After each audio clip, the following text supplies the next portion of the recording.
fact. And so we continue with Eduardo Giansante. He is the founder and CEO of E-Dublin.ie, a leading platform of information services and support for Brazilians living in Ireland. Since its launch in 2008, E-Dublin has helped over 1 million Brazilians searching for information about studies abroad. Eduardo is now working as a global community manager at Dropbox. He is also a multi-instrumentalist and drummer of the Irish rock band Meds. Eduardo Giansante. Eduardo, we're ready for you. Hello, hello. Hi, everyone. Thank you. All right, a lot of people still having lunch there. Cool. So, oops, let me go back here to begin. First of all, I was challenged to have a word or sentence in Greek, so I'll try my best. Latrevo ton ήλιο in Greece. I'm enjoying the sun here, it's amazing. Yeah. Thanks a lot, thank you. So when I was talking to FTMEOs about like how should I start or present this and bring some of this experience that I had before, I thought like should I go in and just introduce like, oh, this is Ed and blah blah blah, founder, whatever, working at Dropbox, or should I just bring like something else that might be more interesting for you guys? So I thought about first sharing like some of the companies that I worked for before, and I'll give you something around each of them and how this kind of triggers some ideas for you guys as designers. So first thing, like I worked for Intel, which is, everyone probably knows Intel. Everyone probably knows what a microprocessor is. Intel owns like 70% or more of the market share right now. It's a company that's super well established, probably not going to close down like at anytime soon. I also worked for McKinney, which probably some of you guys heard of. They are an advertising agency that looks after accounts like MasterCard, Coca-Cola, and so on. They're huge as well, probably one of the biggest in the world. I also worked for Zynga, which is a gaming company, probably known for like Farmville, Zynga Poker, or some of these games. They have a lot of users, like 100 million daily, monthly users, who are still active. You can say like it may be controversial like now, but they still have a lot of users playing the games. Obviously, E-Dublin, which is my own company, which does not have the same size as all of this, but still has its potential, like has 200,000 active users every month. And Dropbox. And Dropbox is probably like one of the hottest startups now. Most of you guys probably know or heard of it or use it on your daily basis. And it has 300 million users on the globe, so it's a huge company. But still, like, this does not give me enough, right? Like, why should I give this information? So maybe let me rephrase this with like a couple of questions. And I may be giving you guys like a spoiler by sharing the title of the presentation today, which is Making Feedback Matter Through the Power of Communities. And by being a community manager, I will be advocating for that a lot. I know you guys are concerned about user research and all of that, so this probably will cover up a little bit of this. So back to the questions. If you look at Intel, again, you guys might know what Intel is, but if I ask my mom, my dad, they'll have no idea what it is. And even if they do know what a microprocessor is, how can you get feedback to improve a microprocessor? Like, you'd be like, whatever. McKinney is an agency, so you pretty much work for clients. If you're working for a client, and again, most of you guys do that, how can you prevent from client feedback not being exactly what a user is actually looking for? What's the actual user need? At Zynga, again, more than 20 types of games. When I left Zynga, we had like 26 games open with millions of users each. Each game has its different genre, so how can you actually get active feedback from these guys, and if they're like totally different audiences? Dropbox, 300 million users. Again, how do you get feedback from 300 million users? How do you make something better for 300 million people? And E-Dublin, which is your little baby, how can you actually prevent from pushing your own desire to change things on top of users' feedback or user needs or business needs? And again, there's always a balance for this, but I hope this kind of triggers a couple of questions and ideas in your minds first. So let me start with Intel. When I joined Intel, that was 7 years ago or more, we had our very first challenge. And that's, again, it happened a lot in Brazil and probably a lot in Europe as well. People didn't really know what Intel was. And there was an Intel, because again, Intel was branded as anything else but Intel. So the first challenge we had was like to make ourselves visible. So people need to know like, oh, there's an Intel there. And the second challenge we had was how do we partner with our partners? And I'm going to go in a deep dive on that a little bit. So on the first part, making ourselves visible is how do we know like there is an Intel there, like there's an Intel processor operating inside this box. So obviously we were like, oh, maybe we can make like a transparent box so people can see there's a processor there. Or maybe we can make the processor outside, like put them like besides the keyboard, I don't know, and make it visible, right? But it's really hard, like you can't really change the product that comes from someone else. And we're like, why not just put something simple, just telling people there is an actual processor inside? And we actually made it, and we came up with this Intel inside. And it's simple enough now, and people are like, yeah, whatever, like that's simple, that's not a solution, that's not design. It may not be an amazing design or look amazing, but it is like a basic thing that you do to get into people's mind, and you start to get your brand out there. So that's the awareness that you create. And imagine this multiplied by like all your partners, and I'll show this in a second. So when I mentioned partner with your partners, again, people may not know what Intel is, but if you ask like any family member about these brands, they probably will have heard of any of this. Pretty much every product that these guys produce have an Intel processor inside. I know the iPhone 6 probably don't anymore, but up to iPhone 5, they actually have Intel processor inside. So every single company that you guys work with every day, and people know, use Intel. So how can we actually get feedback from these guys there? So how do you partner with them? So I'm going to show you a quick, simple flow that we actually had at Intel. That's a super simplified version to make it workable here. So when Intel produces something, it doesn't go to the user. It goes to our OEMs, so to these companies. And once it goes there, then they actually ship to the product, so it becomes like a laptop or a phone, whatever it is that you guys use. And then you may have a bug or something maybe go wrong. And once something goes wrong, people get upset, right? So they will be upset, and they'll be like, oh, shit, start complaining, going on social network, Twitter, whatever, and posting it back. But that feedback that they will give is not like on the Intel fan page or Intel Twitter account. They go like to Samsung, they go to Dell, like, hey, I hate this, why is this not working, like, what's going on? Or maybe they'll be asking about something. And as I said, even though Intel has like 75% plus of the market share, it still matters, so they still care about this. And for Intel, it's not necessarily someone giving you a technical feedback. They may be asking something in a different way.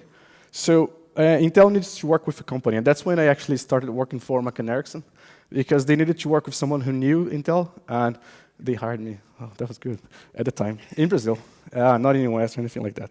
And the feedback we were getting from users was around the message. And they were like, oh, we want fast computers. We want a computer that can, work like as fast as it can, and whatever it is. And I mean, you guys have heard feedback, and Martin was here before, where like, should we do user research or not? Maybe if you ask the user the question, they not give you the exact answer, but they may give you a hint to the correct answer.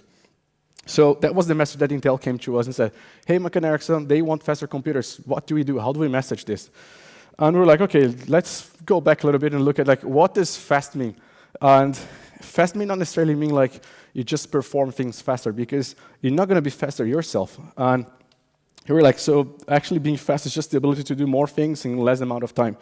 And doing more things in less amount of time is probably doing multiple things on the same time, right? So if I'm doing more than one thing at the same time, I can get my things done while something else is happening, or I can be like rendering on a file in the back end while I still check my email. So back in like 2004, 2003, that wasn't like as clear as it is right now for you. So we had this challenge, and we were like, so how do we get this done? How do we message that this can actually happen? Because people didn't know that this was happening. So McCann came back to Intel and said, so maybe what users are looking for is not necessarily a faster computer, but maybe an ability to multitask. And that's when we first came with the message of multitasking.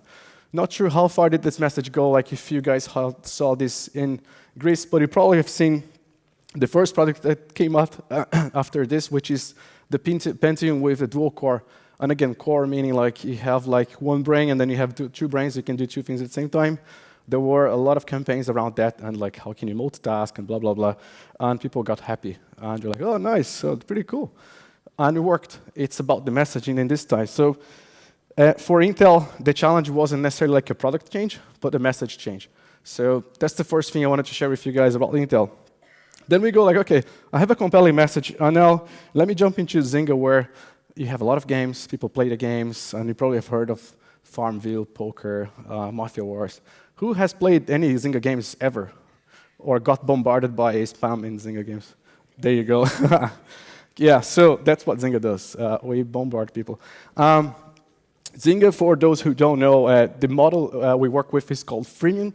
So freemium means it's free to play, but you may have to make purchases in-game if you want to level up faster or if you want to acquire certain items and things like that. So amazing, cool. So we have like 100 million people, and we have a compelling message because it says connecting the world through games. Oh, nice, beautiful. So people were actually there, and we're like, okay, they're talking about us, and they talk to us directly. It's not like Intel where you need to hire an agency to actually see what they're talking about.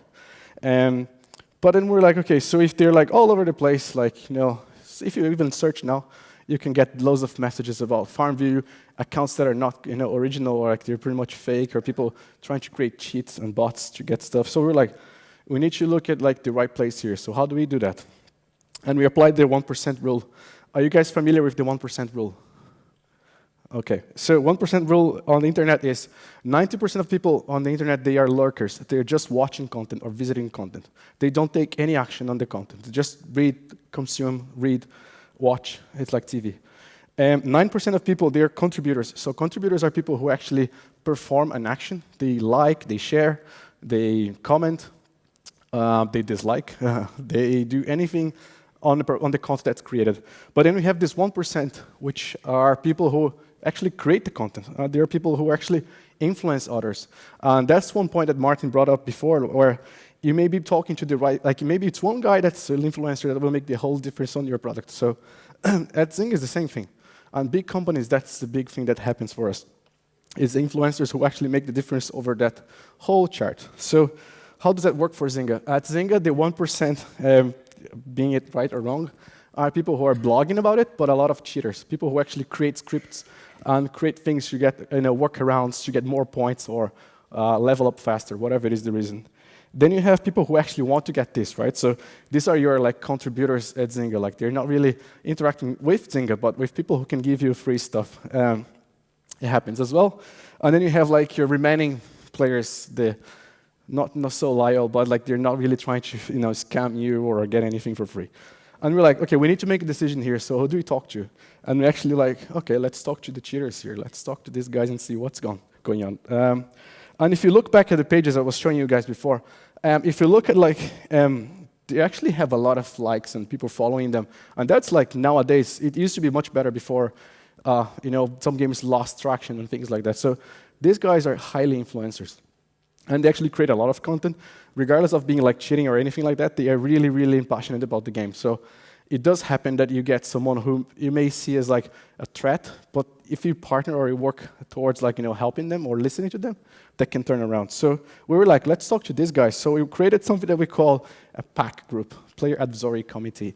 And that's pretty much, if I could summarize, is formalizing our relationship with the cheaters. So how do we actually get closer to them rather than going against these guys? We did in the past some mistakes where we would ban these accounts, suspend them, but we're like, you know what? It doesn't really work if we just do that. Let's maybe push them back and work with them. So what we did with this pack was we literally were having like meetups that we were doing like every month, and we had a goal ourselves in the team, and that's the community team when I say team, on getting action items for this. So every time someone was giving us feedback, we would think about like, how do we turn this into an action item and go back, look at this with the PMs and the engineers and designers and find a solution for this. And most important thing, and that's probably something that you need to keep in your minds, is follow up with them. Because if they're giving you feedback, they want to know what's going on. Like, is this feedback going anywhere? Even if you go and say like, look, thanks for that, but we're not doing any change. But they need to follow up. You don't just ignore people.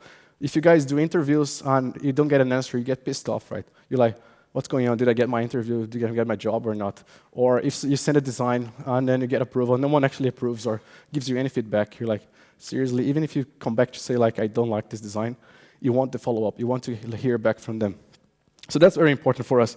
And actually resulted like in a lot of things. I cannot share much, unfortunately, because this would be like a PR concern. But things that happened were we actually had new in-game items that we delivered because of the feedback from the users. And we actually had like game design and levels changed. So that's again, the level change is when maybe certain levels are way too hard or way too easy, and it gets boring because it's either too easy or gets too challenging to a point where you give up and you don't want to play anymore. If you play Candy Crush, you see this a lot. So a designer, like a level designer, is probably one of the most important things in the game. And if you don't make this right, people just stop playing your game. So we got this, and again, not sure on how it's going on. This is going on right now. This used to be like a huge program for us and highly important for us. So I want to just show like now a little bit of Dropbox. So Dropbox, again, has a really compelling message, like one place for all your stuff. And is there anyone here that never heard of Dropbox before? Oh my God, that's amazing. So, right, so everyone heard of Dropbox. It's simple, beautiful, works, and nice. But Dropbox is completely different from Zynga. And let me show you like why this is totally different and what's the challenge here. First thing, Zynga is made of casual games. So on gamers that play for fun, not because they're like crazy about it. It's not like Call of Duty or Battlefield where you like sit down with your headphones and like, I'm gonna play this Farmville, go crazy here. You don't, like it's casual, right? You're waiting for your coffee or you're on the queue or in the toilet, whatever. You want to play your game quickly, you go there, casual. You play mostly on Facebook because that's the main platform that Zynga runs their games on. You still play on your phone, but you still log in with your Facebook. So it's heavily dependent on Facebook. The games also have themes. So farm, poker, mafia, there's a theme. So you have something that you can relate to. And fourth thing, what also important is it's about entertainment. So it's there. It's not like a work. I don't have to go crazy about it like in pay and I don't know, feel like I'm losing my job because of this. It's entertainment. Where, think about Dropbox. It's for everyone, so it doesn't have like a target. It's anywhere, so your phone, your computer, Android, iOS, Windows Phone, we have it, all the apps. And it's about any stuff, right? PDF, Word, documents, Move, whatever, like any file type you can store there. And also, it's not about entertainment, it's about work, and it's about personal life. So how can you actually collect feedback from anyone, anywhere, about any stuff? It gets hard, right? So how do you define like your audience, and how do you survey them? So think again about our users and our 1% rule. That's why this is really important for big companies. You need to apply rules where you can like look at like how can I actually sample this in the right way. So we have like, oh, these users like playing and using the Dropbox. They're like, oh, sharing their files, talking to others, collaborating. And you're like, okay, let me find out what's common between them. And then once you find common things, you see like, oh, there's a group here who is actually all about sharing files about their college and graduation files. And there's just that other group here who is like really addictive to the technology itself. They're really like into getting things done, and they want to really like share like how do you get like better technology and productivity and all of that. So you start to define your community. And the way we do that is we literally like start coding things. And once you code, you obviously send it like internally first to get feedback. And there's a lot of feedback that comes internally. But the second but most important things for us is actually when it goes to the community. The community is like users who are with their different types, different cases, maybe cases that we never thought about, and they were like, oh, there's an actual bug here, there's this, there's that, and they start to give you feedback. And actually, this feedback is the most important part for us, because that's what turns back into like product, well, we filter this out, obviously, but once we filter out action items that will be like actual fixes for us, and before this gets released to the market, we make sure that we cover all these action items that we have. And then again, goes back to coding, goes live, everyone downloads their Dropbox account, they use it smart and happy ends for everyone. So this is like a flow that happens every time you're on Dropbox, and this is highly important for us as well to make sure that the product is actually fulfilling user needs as well, because again, it's about everyone, right? So to share like some feedback, this is something that's public now, so it's okay to share. People were like, oh, we want to separate our stuff, like we have too much documents here. We want to know what's really personal, what's work, because if I lose my job, I don't want to lose my stuff. I don't want to share pictures of my babies with my boss, whatever it is. So you're like, okay, you need to separate those things. And we literally came up with a simple solution. which is iconic, literally, of separating work from personal. So you can see clearly what's personal, what's work. And there are separate accounts from different email addresses. So you may have your work email address related to your work account. If you lose your job or move your job, or if you're actually the owner of the company and you want to fire someone, same thing. You don't need to be worried about like, oh, he's going to get all my documents. You can do that. So simple enough. So separating work from personal, which brings me to E-Dublin, which is literally personal and work. It's like my own thing, own desire, fun, but also like, okay, we're making money out of this, so how do we make this like serious? Like, how do we take this to the next level? However, same challenge as Martin has is the resources. Like, we don't have money to start spending like crazy and like, oh, let's try this test here and there. It's really hard to work with low resources. So E-Dublin was like a regular website, looking, oh, cool, nice, beautiful, responsive design, la la la, oh, nice. But still, we didn't really have anything that differentiated us from anyone else. And we're like, what can we do like to change that? And the first challenge we had was a lot of people were coming to us asking like the same questions over and over. And we made something that's not really innovative, but a simple solution was like coming up with a forum. And like, let's just put this forum so people can help each other. Totally fine. It's in Portuguese. I don't expect you to understand what's written there. But I want you to focus on 2 questions that were popping up on the top, and I will translate that for you. So one of them says, when are you going to Ireland? And the second one is, what's your WhatsApp? Do you guys use WhatsApp here? Cool, okay. So maybe like WeChat, I don't know, or Snapchat. So people are asking like, what's your WhatsApp? That's huge in Brazil. Everyone uses WhatsApp there. So we're like, people are asking these 2 questions, and if you look at like how many people are actually asking them, it's like way beyond anyone else. And again, first thing that says is number of visitors. Second is number of answers. So the ratio of answers per visitors was way higher than anyone else. Like, we were like, that's crazy. Like, that's going beyond any 1% rule or anything like that. So let's maybe focus on that, because since we don't have resources, we can look at like what are the top things we can really narrow down to.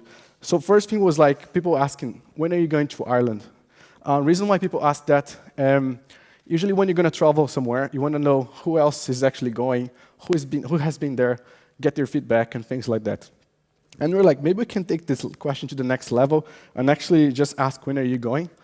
And you don't need to be really stuck to Ireland. That's a simple win for us. And we literally came up with something that not live yet, but coming up in probably 2 weeks' time. I want to show you firsthand. It's like a search for whoever is coming on the same time as you. Yay. So what does that mean? You can literally register, and then you have to put like whenever you're coming from and where are you going. So I'm going to Ireland or going to Greece, coming from São Paulo, Brazil, whatever. And that becomes like an easy search tool for us, right? And you can get like your profile. Again, you guys can criticize on the design behind this. But again, this is a really early stage. It's not even released. So once you have your account, you can register, like putting your information on where you're coming from, which flight company, when are you departing, what's your destination, all of that. And you can put your WhatsApp there. Yay, so you have WhatsApp solved as well. Kind of came like as a consequence. You didn't really plan much on that.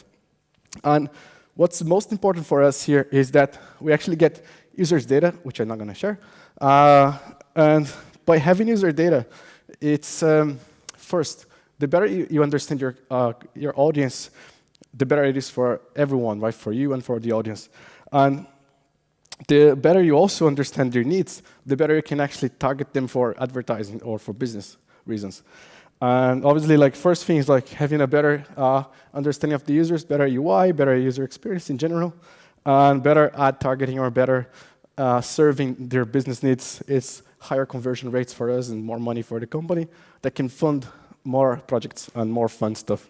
So that's why it's really important for us across all these companies to really make feedback matter, like on using the power of the communities, like being it a forum, being it like an early release that goes out, being it the 1% users. It's very important for us to get this feedback and make changes to the product that will surface all these needs from the users, which is not necessarily a product need, maybe like messaging, maybe something else. So I just want to wrap up with some takeaways here for you guys. So first one is create a compelling message, a clear, compelling message.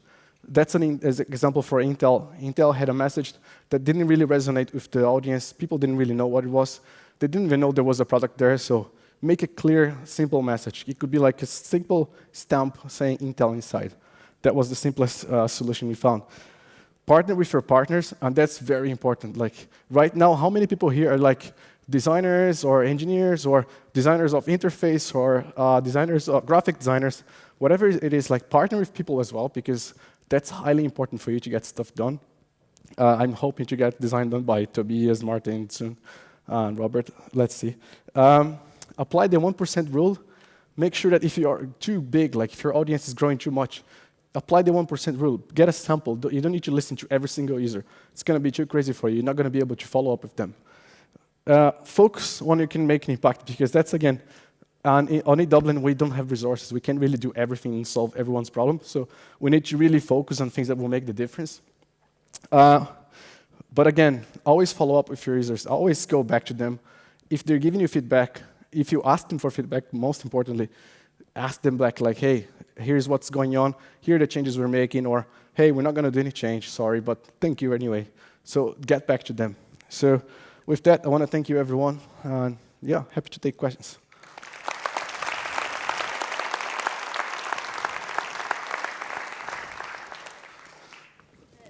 Hey. Thank you very much for this wonderful presentation. Thank you. You want to repeat to me what you said to me backstage? Nobody listens. I've muted the microphones. Can you say it, please? About the sun? Something about the Greek sun. La trovi in... I forgot it. It's so hard. I had this at the beginning. You guys heard. La treva in Tonilio in Greece.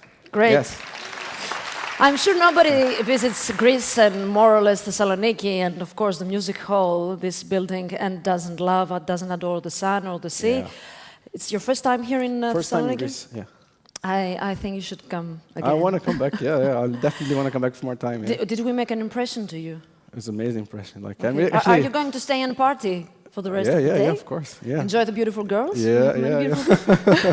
Many young, beautiful girls and designers also. Designing beauty, you know, and happens to beauty. Yeah. Like this. Yeah. Okay, but, so thanks. Question and answers, of course, again, session. You can ask whatever you want. Ed, I will ask from Efthymios Mavrikas to come and moderate the session. He's the co-founder of AdAxem and, of course, the organizer of this great event, WIAD Greece 2015. Please, Efthymios, welcome. Yeah, thank you.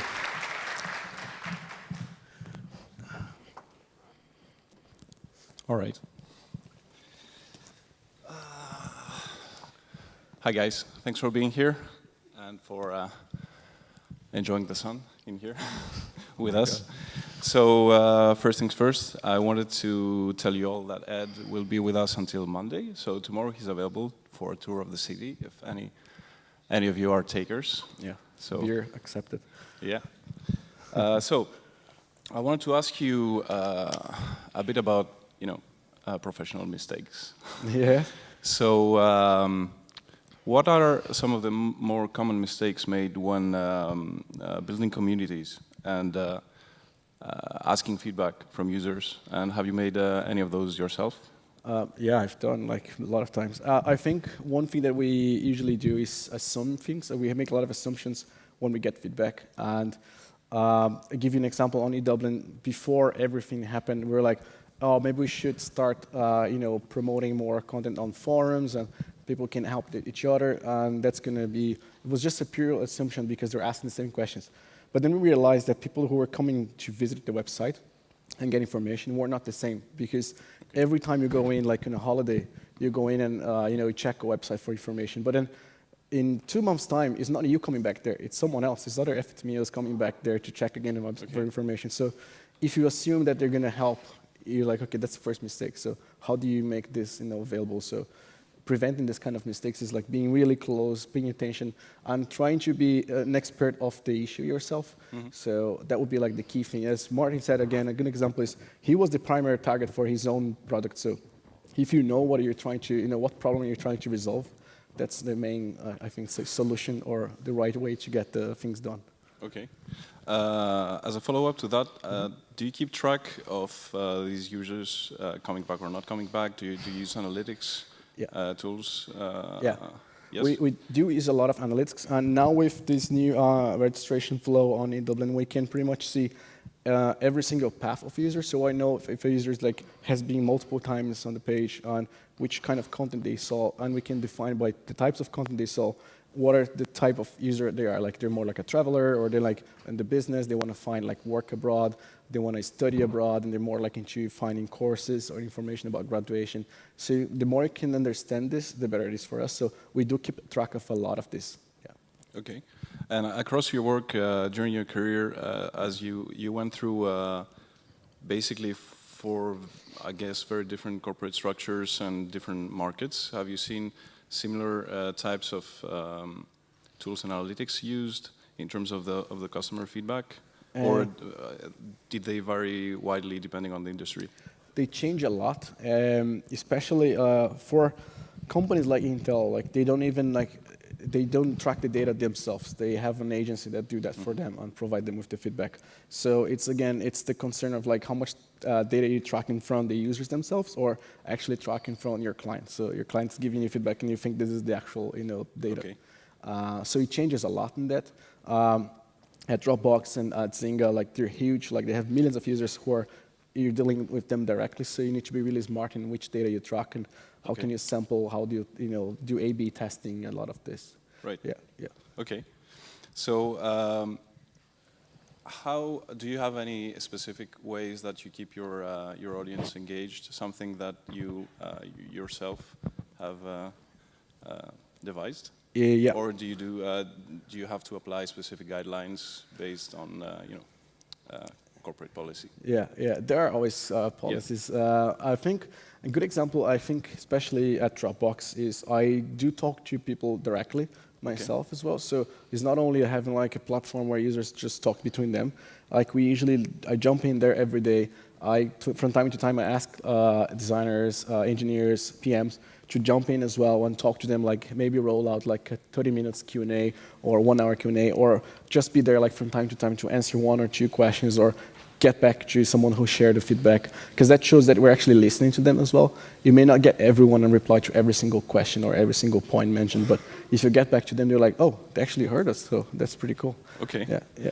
And does Dropbox apply a policy that has been widely advertised by other companies like Basecamp, for example, where they get everyone to join in, like developers, customer support people, designers, to join into the community management side of things? Do they do that, or is it more specific to a different type of company like Basecamp? Yeah, from what I can say, we do have sessions where we get like groups of like different like disciplines together to get feedback. We do have like live hackathons where people can, we get loads of coders or designers to come up with solutions for different types of problems, or they actually come up with their own problem and their own solution to present.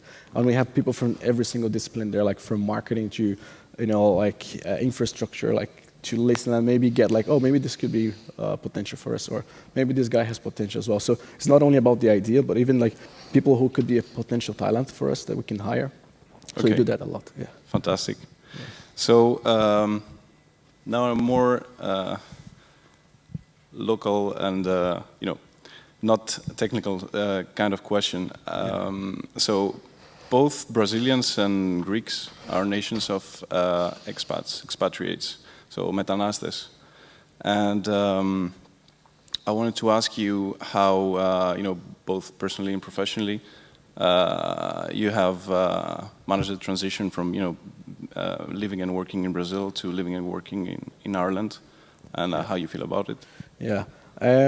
I think the first thing we always need to be, and again, not getting into politics or anything like that, you always, we shouldn't be limited by where you were born, or like what's the city that's close by, or whatever people are telling you to do, or places to live. It's more like if you have something that you really believe in, or a real desire for something. Let's say I want to be the best designer in the world, and maybe the best place you will learn from it would be like in Berlin or in Thessaloniki.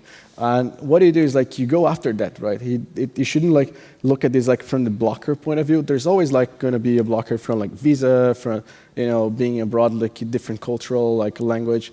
But that should be like, shouldn't be a limitation. Should more like, you should see this as like, okay, I have a challenge, which is making it even nicer. Because once I get through this, I'll be even happier to celebrate and all of this. So when I moved out, I was like, okay, I want to learn English and I want to get a job in what I like to do.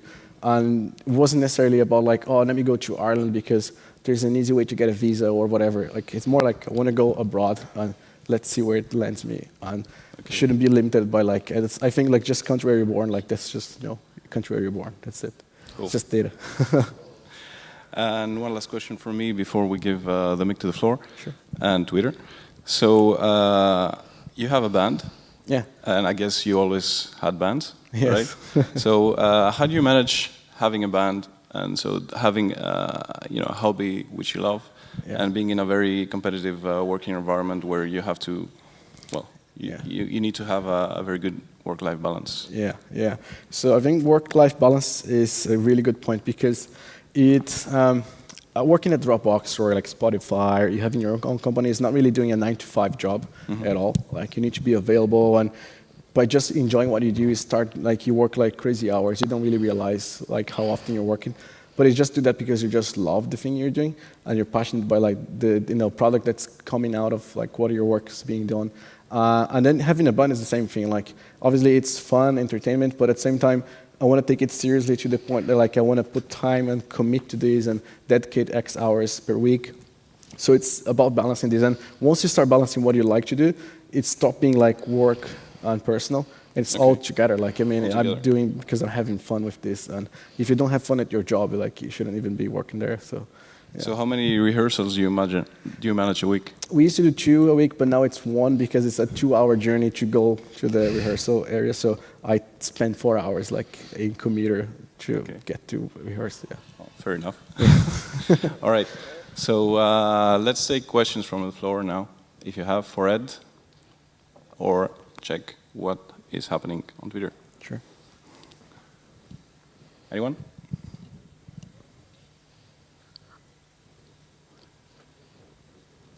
Oh, I think there's a... Hi, thank you. Thank you for the presentation. Hi. I have a question about Dropbox. Well, the message of Dropbox is for everyone, anywhere, any stuff. Was it the same from the beginning when the company was a startup, or was it something narrower than this? From what I can respond, like I'm obviously not a PR to message on this, but the message was always like the goal was always to make something that's simple and accessible to everyone. So there was never like a segmentation of who should see this or who should access this. It should be available for everyone. I think the main difference you see from companies like Google or Apple is that they try to keep your product or your experience within their ecosystem. Like in Apple, you have your iCloud, you have your own system like within the iOS. In Google, you have Drive, Gmail, YouTube. So I think the main goal is like making something that's accessible to everyone, regardless of the device, platform you are. So it should be just free and accessible for everyone. Yeah.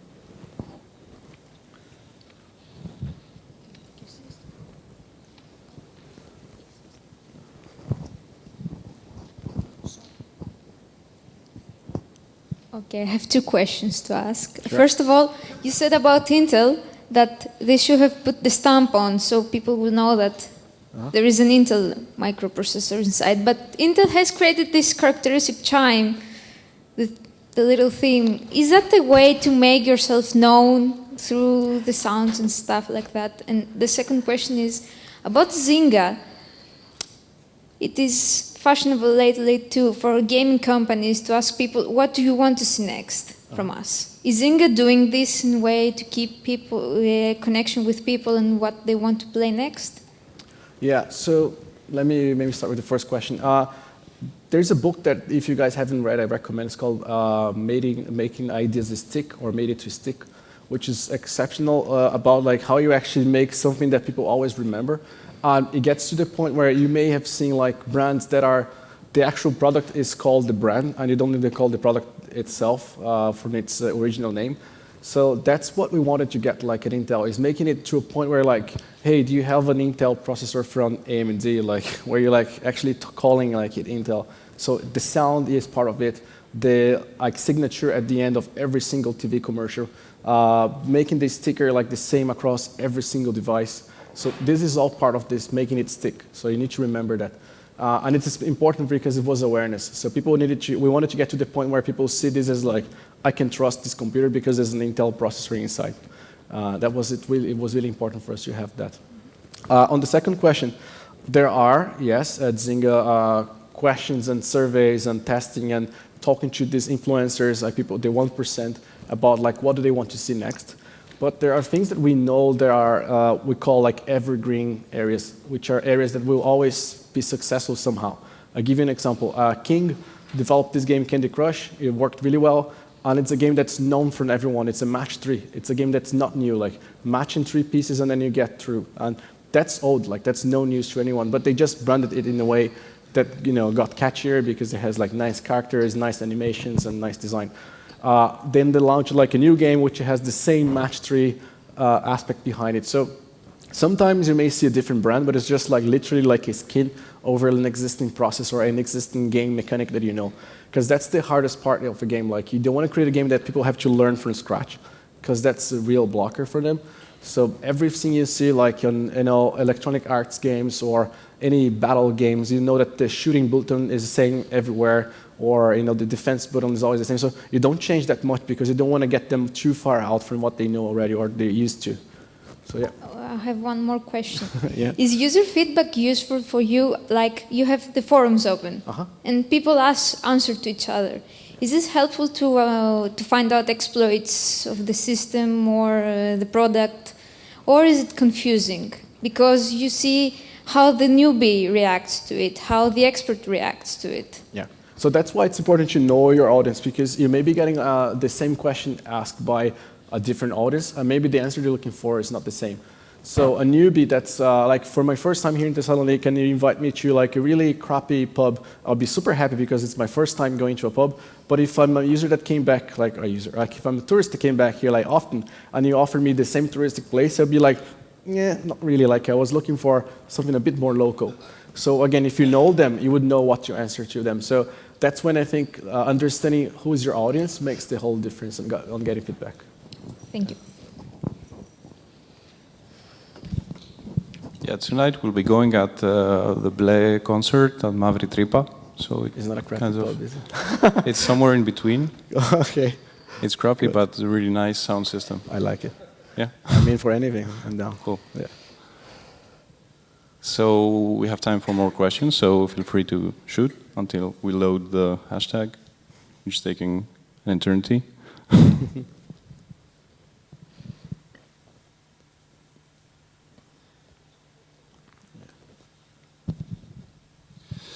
Okay.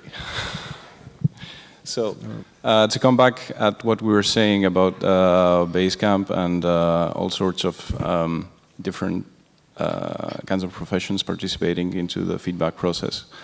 How do you handle this in Dropbox and E-Dublin about your own engineers? I guess, are you also coding? You're not coding in E-Dublin. I don't code, no. Okay, so you have partners, collaborators to doing that. Yeah. Okay, how do you involve them into how E-Dublin evolves?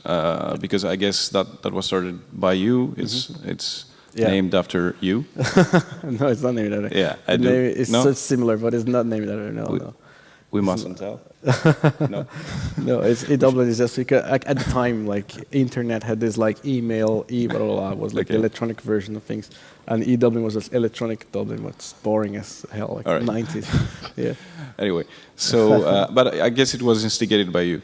Yeah. E-Dublin. Yeah. Right. So how do you involve these collaborators, your designers and coders, into how E-Dublin evolves, and how Dropbox? Have you seen Dropbox doing it? Yeah. So there's one thing that's really important if you want to engage resources to help you or to partner with you, and that's like across, I think, all the companies I worked for. They're always going to be busy doing something else that's not what you want them to do, right? That's normal. Like any product, you can be as many designers as you want, as many developers as you want. They're always going to be busy doing something else, or being it like their daily activities, or fixing bugs, or working on improvements, or things that are new, or whatever it is the reason, they're never like allocated to help you like 100 times out of 10. Yeah. So what you do usually with feedback is there are two ways that you can, like, if it's on the engineering level, is how many users are being impacted by this problem. And sometimes the users don't have this figure yet because they couldn't reproduce the problem yet. And if you come back to them like, look, from the community, X amount of them or X% of them are having this issue. So that's actually getting like an impact of a majority of our users. That's when it starts to get, you start to get attention and start to get their, oh, maybe we should look into this issue, or maybe we should look into this bug, or maybe we should change this, how this looks, or what's the design behind this, so we prevent new users from having the same question over and over.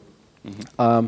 And the second thing that's more like business related is there's always a cost for you when you have a problem, right? So this cost can be like a customer support. It can be how many times they have to, find, marketing content, or finding like answers on their like tweets or Facebook. So you always have a cost behind this. Like someone has to reply some of these users, mostly in customer support. So if you know your cost and you go back and say, look, this actual issue here, that by not resolving this problem, you're actually affecting this amount of users, and that's costing us X amount of dollars per week, per day, whatever. That would be like, oh, I should fix this. And that's when you actually get their attention. Yeah. A short follow-up question, then apologies to anyone who's not interested in it, but I'm really interested as we create our own products. One of the things that I've seen when doing client work that we're trying to resolve when doing our own products is that you often have 3 different systems running where you have the community management, so you get to answer questions and address issues over social media and the website, et cetera, et cetera. So that's one thing. And then you got the whole bug tracking and developers doing their thing. Mm-hmm. And then you have the product managers and the designers doing another thing. Yeah. And you have 3 things which are not correlated. Yeah. And if you look at them, you always kind of see things emerging like, we should do something about this feature, or something missing or something not working right. Yeah. And usually you can sort of create a user story which comes across these 3 things.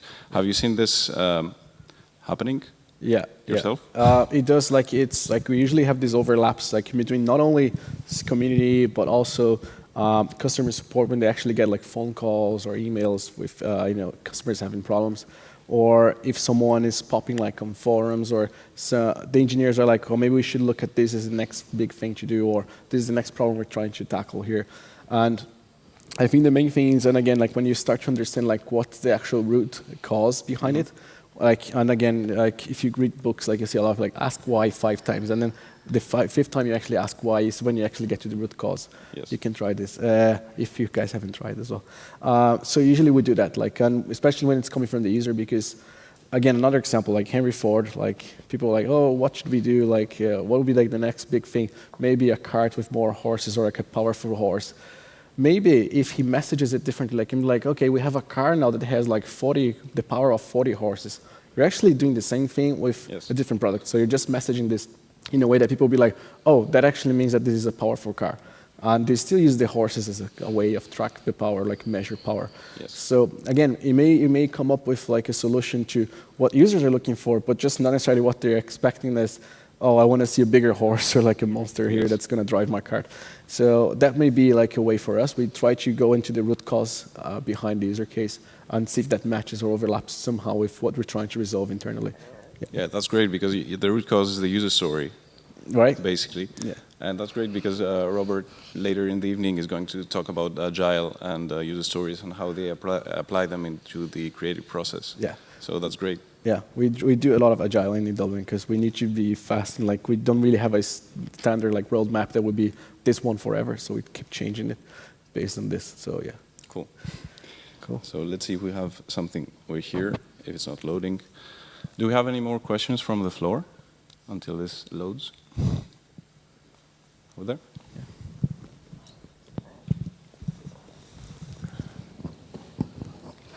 I wanted to ask, one really popular story about Dropbox was that at its early stage, they had this really big problem in acquiring their first users, and they made this explanatory video that made them actually acquire a big portion of the users.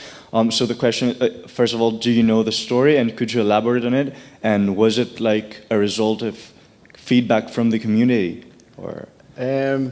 Unfortunately, I wasn't at Dropbox at the time. I can't share much on this story, but I can say that one of the key things behind a lot of the, obviously the product works, and that's a great thing, but one of the key things that made it really grow big time was kind of viral tactics like referral programs. So the more you share, the more you get friends to join, the more space you get. That's known, and that's kind of made a huge boost. And you still see, like, I mean, in Brazil, there are some companies who offer you like extra space on Dropbox, and what they do is you give them the referral link, and then they start boosting it like on their Facebook accounts and Twitter accounts, so they can give you like extra space. So it still happens a lot. I don't know much about the story behind the video, but I do know that this was highly helpful in compelling like a message. Again, it's making something that's simple for you to understand. Yeah. Okay, thank you. Actually, about the viral thing, actually, plenty of university students in Greece learned about Dropbox by the Dropbox space race. I mean, when I was in the university, it was like a really big viral thing that really got Dropbox to be known inside the university. So I can definitely get that. Yeah. It worked in Greece. So thank you for the answer. Good to know. Thanks.